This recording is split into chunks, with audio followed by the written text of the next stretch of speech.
Santa Catarina tem 4 das 5 cidades com o metro quadrado mais caro do Brasil. De baixo para cima no ranking: Floripa, Itajaí, Itapema, Balneário Camboriú vem em primeiro lugar. O preço médio do metro quadrado de cada uma dessas cidades catarinenses é maior do que de São Paulo ou do Rio de Janeiro, por exemplo. Os paranaenses e os gaúchos já frequentam as praias dos Barrigas Verdes tem um bom tempo, mas também foram para lá os argentinos, os paulistanos e, mais recentemente, a galera do Centro-Oeste desceu para BC. Todo esse interesse dessa galera endinheirada pelas cidades litorâneas de Santa Catarina está empurrando lá para cima o preço do metro quadrado. Mas por quê? Neste Spotlight, a gente vai falar sobre como o estado de Santa Catarina caiu nas graças dos ricos, como isso está transformando o mercado imobiliário de lá e quais os desafios que o fenômeno está criando. E não se esquece de se inscrever aqui no Invest News.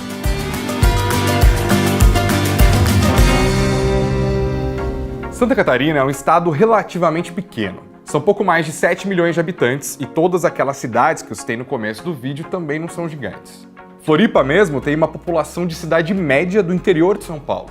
É importante ter isso em mente para entender que o crescimento da população de uma cidade assim é bem perceptível para quem mora lá e os impactos são visíveis. Vamos ver uns números então. Olhando pelo censo do IBGE, entre 2010 e 2022, a população de Santa Catarina cresceu em 1.400.000 habitantes, o que significa um avanço de 21,8%.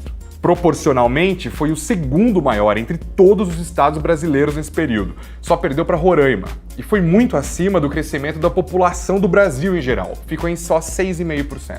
Mas Santa Catarina também brilha em vários rankings na comparação com outros estados brasileiros. No Índice de Desenvolvimento Humano, Renda Média Per Capita, Produto Interno Bruto. No ranking da segurança, o topo é catarinense, menor média de mortes violentas do Brasil. Eu conversei sobre esse fenômeno com o Raul Justilores. Ele é um jornalista especializado em arquitetura e urbanismo e que discute esses temas no canal dele no YouTube, o SP nas Alturas. Ele me ajudou a entender essas ondas em direção a Santa Catarina.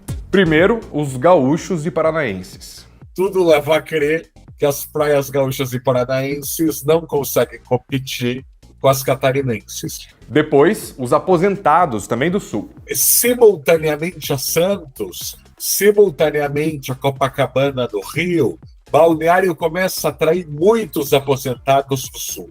Os turistas argentinos. Aquela multidão de barracas de churros na praia de Balneário Camboriú é por causa dos argentinos. Depois, os paulistas startupeiros. Floripa virou um mega polo digital. São startups de paulistas que foram para lá, gente de São Paulo com dinheiro e que quer viver de chinelo. E, finalmente, o agro do Centro-Oeste. E temos também que lembrar que no final dos anos 70, são justamente os gaúchos e os paranaenses que basicamente são os pioneiros da fronteira agrícola no Centro-Oeste. Então não me estranha que goianos e matogrossenses, quando enriquecem, queiram investir em Santa Catarina. É a praia deles. Louco, né? Mas ajuda a entender por que Balneário Camboriú entrou no imaginário festeiro e praiano do sertanejo ostentação. É por isso que os cowboy vai litorar em BC e a Ana Castela curte dar um jet em Balneário. Mas nem tudo é esse rolê intenso, prédião gigante. As cidades catarinenses atraem ricos com vibes bem diferentes.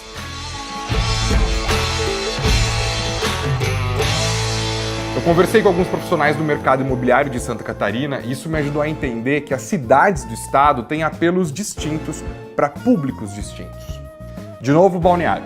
A cidade ganhou o apelido de Dubai brasileira por conta dos prédios gigantescos que atraem milionários, bilionários interessados em chamar atenção, né? O Neymar não faz o estilo discreto. Claro que tem famílias que vão pra lá, gente mais de boa, mas o apelo de BC é a visibilidade, a vida noturna intensa, o rolê. Já Floripa tem outra vibe. Você não encontra na cidade aqueles prédios super altos de BC. Geralmente são construções baixinhas, né? Poucos andares. A ideia é deixar a natureza ser a protagonista da vista. Geralmente quem se muda de Malicuia para Floripa tá atrás de um estilo de vida mais pé no chão, low profile.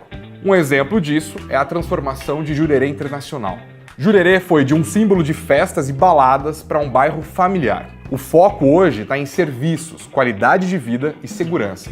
A Habitasul, que é a empresa responsável por Jurerê, está tocando essa virada estratégica desde 2019. Ela começou a limitar as festas e a atrair para lá lojas, supermercados, serviços médicos e escolas. O Raul falou ali no começo do vídeo sobre as ondas em direção a Santa Catarina, né? Um ponto unânime entre os especialistas com quem eu conversei foi a pandemia. A procura por casas e apartamentos em cidades do litoral do estado disparou desde então.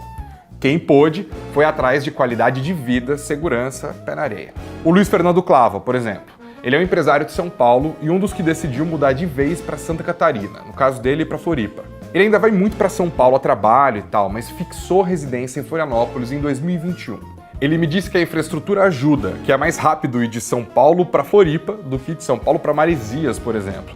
E falou que no prédio dele, a maior parte dos moradores é de fora da ilha, principalmente de São Paulo, do Rio Grande do Sul, e citou também uma crescente migração de pessoas vindas do norte do Brasil, especialmente do Pará e do Amazonas. Mas, como você pode imaginar, tudo isso tem os seus efeitos colaterais.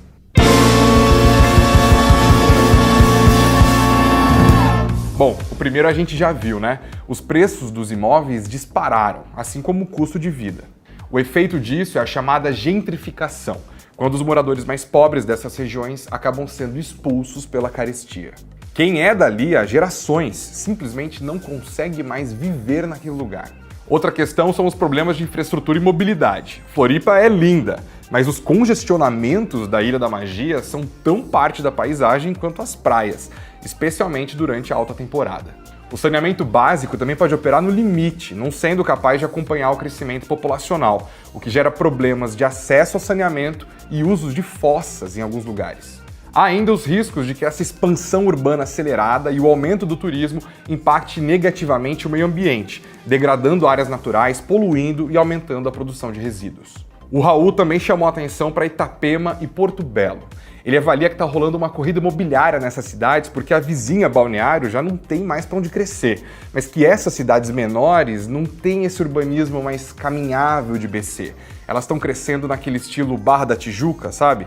O que significa deslocamentos longos, feitos por carro, condomínios fechados e moradores que precisam viajar para Balneário toda vez que quiserem ir para um restaurante legal, por exemplo. É mais trânsito, mais poluição e menos da qualidade de vida que as pessoas procuram quando vão para essas cidades.